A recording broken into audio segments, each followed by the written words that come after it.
राहुल एक बेहद काबिल और जुनूनी भारतीय रॉ एजेंट था। उसकी पहचान एक भूत जैसी थी, न कोई नाम न कोई पहचान। देश के लिए काम करते हुए वह अपने परिवार से दूर रहता था। केवल एक सपना था, देश की सुरक्षा और शांति। उसकी पत्नी स्नेहा और उसके माता पिता उसके बिना जिंदगी जी रहे थे, लेकिन उन्हें गर्व था कि उनका बेटा देश के लिए काम कर रहा है। एक दिन राहुल को सबसे खतरनाक मिशन पर भेजा गया। दुश्मन देश में घुसपैठ कर एक खुफिया प्लान को नाकाम करना था, जो भारत के खिलाफ था। राहुल की चालाकी और हिम्मत उसे दुश्मनों की नाक के नीचे तक पहुंचा देती है। लेकिन किसी ने उसके कदमों की आहट पकड़ ली थी। एक गहरी साजिश रची जा चुकी थी। मिशन के दौरान राहुल दुश्मनों के जाल में फंस गया। उसे पकड़ लिया गया। उसकी आंखों पर पट्टी बांधकर उसे किसी अज्ञात जगह ले जाया गया। उसे एक छोटे अंधेरे कमरे में डाल दिया गया, जहां हर दीवार पर सिर्फ अंधकार था और हर कोने में मौत की परछाई। दुश्मनों को पता था कि राहुल भारतीय एजेंट है और उन्होंने उसे तोड़ने की हर मुमकिन कोशिश की। यातनाएं शुरू हुई, शारीरिक और मानसिक दोनों। उसकी हड्डियां तोड़ी गईं, उसकी आत्मा को कमजोर किया गया, लेकिन राहुल का दिल अभी भी अपने देश के लिए धड़क रहा था।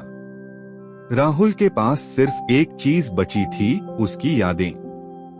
हर यातना के बाद वह अपनी आंखें बंद करता और स्नेहा का चेहरा देखता, उसकी हंसी सुनता। उसकी यादें उसे टूटने नहीं देती थीं। दुश्मनों ने हर बार उसे ज्यादा तकलीफ दी, लेकिन वह हर दर्द को सहते हुए सोचता, अगर मैंने हार मानी तो मेरा देश हार जाएगा। सालों बीत गए। दुश्मन अब सोचने लगे थे कि उन्होंने राहुल को पूरी तरह तोड़ दिया है। लेकिन राहुल अंदर ही अंदर एक योजना बना रहा था, भागने की। एक दिन जब दुश्मन अपने प्लान में व्यस्त थे, राहुल ने अपने बचने का मौका देखा। बुरी तरह घायल और कमजोर होने के बावजूद उसने पूरी ताकत जुटाई और वहां से भाग निकला। कड़ी मेहनत और होशियारी से उसने दुश्मन देश की सीमाएं पार की और अपने देश लौट आया। लेकिन जब वह अपने देश वापस लौटा, तब उसे एहसास हुआ कि 10 साल बीत चुके थे। हर चीज बदल चुकी थी। उसके माता पिता बूढ़े हो गए थे, स्नेहा का दिल टूटा हुआ था और दुनिया उसे भूल चुकी थी। राहुल ने अपने परिवार को खोजने की ठानी और कई दिनों की कोशिशों के बाद आखिरकार वह उस पुराने घर के सामने खड़ा था, जहां कभी उसकी हंसी गूंजी थी। दरवाजा खुला और सामने स्नेहा खड़ी थी। दोनों की आंखों में आंसू थे। स्नेहा का दिल मानो कह रहा हो, तुम्हारे बिना सब कुछ अधूरा था, लेकिन मुझे यकीन था कि तुम लौटोगे। राहुल ने उसे गले से लगा लिया। उसके माता पिता ने उसे देखकर उसकी बाहों में भर लिया। अगर आपको ये कहानी पसंद आई हो तो चैनल को जरूर सब्सक्राइब करें, ताकि आप आगे की सभी दिलचस्प कहानियां देख सकें, जैसे उनका खोया बेटा किसी चमत्कार से लौट आया हो। लेकिन कहानी यहीं खत्म नहीं होती।